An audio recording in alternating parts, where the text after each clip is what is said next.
उसे तलवार से 2 टुकड़े कर दूंगा। वो हमें छोड़कर नहीं गए, वो हमारे दरमियान मौजूद है। उसी समय हजरत अबू बकर रज़ियल्लाहु अन्हु वहां पहुंचे और फरमाया, ऐ मदीने के लोगों, जान लो कि सिर्फ अल्लाह ही हमेशा जिंदा रहने वाला है, वह कभी नहीं मरता। वही अजीम है, वह सबसे आला है। इस दुनिया में जितने भी नबी और रसूल तशरीफ लाए, सबको एक दिन मौत का जायका चखना पड़ा। उसी तरह हमारे रसूल ने आज मौत का जायका चखा, लेकिन वह तो जिंदा है, अपने पाकीज़ा अमल में, हमारे दिलों में। फिर हर सहाबी सिसक सिसक कर रोने लगे। उस दिन मदीने की फजा बोझिल हो गई। मदीने की गलियों में रोने की आवाजें गूंजने लगी। औरतें अपने घरों से बाहर निकल आई, बच्चे खौफ के मारे मां के दामन से लिपट गए। मर्द एक दूसरे की तरफ खामोशी से देख रहे थे। कोई समझ ही न पा रहा था कि ये इतना बड़ा खला कैसे पुर होगा। उस दिन सिर्फ इंसान नहीं रोए, जमीन रोई, आसमान रोया, तमाम मखलूकात रो पड़ी। मदीना का आसमान जैसे खामोश हो गया। फिर हजरत अबू बकर रज़ियल्लाहु अन्हु आहिस्ता आहिस्ता महबूब नबी के घर की तरफ बढ़े। घर में दाखिल होते ही उन्होंने महसूस किया कि एक गैर मामूली सुकून वहां छाया हुआ है, जैसे जन्नत की खुशबू वहां महक रही। सब एक तरफ खड़े होकर रो रहे थे। उन्होंने कहा, आज जमीन से सबसे ज्यादा रहमदिल इंसान रुखसत हो गए, हम कैसे सिर्फ उनकी याद में जी सकेंगे।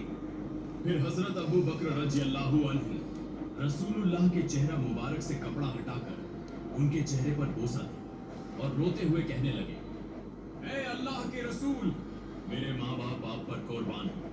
आपकी जिंदगी की तरह आपकी वफात भी पाकीज़ा है। अल्लाह की कसम, आप पर दोबारा कभी मौत नहीं आएगी और अब कभी झूठ आपको छू भी नहीं सकेगा।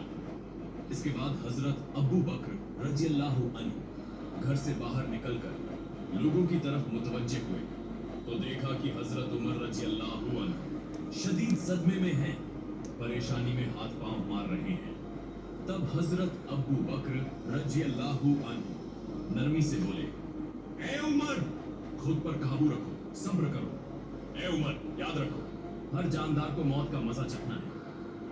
तब हजरत फातिमा रज़ियल्लाहु अन्हा कहने लगी, मेरे अब्बा जान मोहम्मद रसूलुल्लाह अल्लाह की दावत पर लब्बैक कहकर जन्नतुल फिरदौस में मकाम हासिल कर चुके हैं, लेकिन मेरे इस दर्द का हाल कौन जानेगा। उधर हजरत अली रज़ियल्लाहु अन्हु गम के सदमे से पत्थर की तरह खामोश हो गए। यूं महबूब नबी का खानदान, सहाबा, मुहाजिरीन, सब के सब बेज़बान हो गए। सिर्फ हजरत अबू बकर रज़ियल्लाहु अन्हु सब्र व तहम्मुल के साथ सबको तसल्ली और नसीहत देने लगे। रसूलुल्लाह का पाकीज़ा जिस्म जमीन पर मौजूद ही था कि खिलाफत के इंतखाब का फैसला किया गया कि अब मुसलमानों का खलीफा कौन होगा।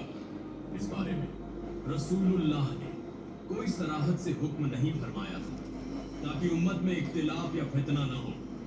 इसलिए चंद दाना और फहम वाले सहाबी जमा होकर मुसलमानों के खलीफा के इंतखाब का फैसला करने लगे। लेकिन जैसे ही गुफ्तगू शुरू हुई, अंसार और मुहाजिरीन के दरमियान राय के इख्तिलाफात पैदा हो गए। खिलाफत का दावा होने लगा। ज्यादा इख्तिलाफ पैदा न हो इसलिए हजरत उमर रज़ियल्लाहु अन्हु आगे बढ़े और फरमाया, मुसलमानों के खलीफा हजरत अबू बकर रज़ियल्लाहु अन्हु ही होंगे, वही हमारे रहनुमा है।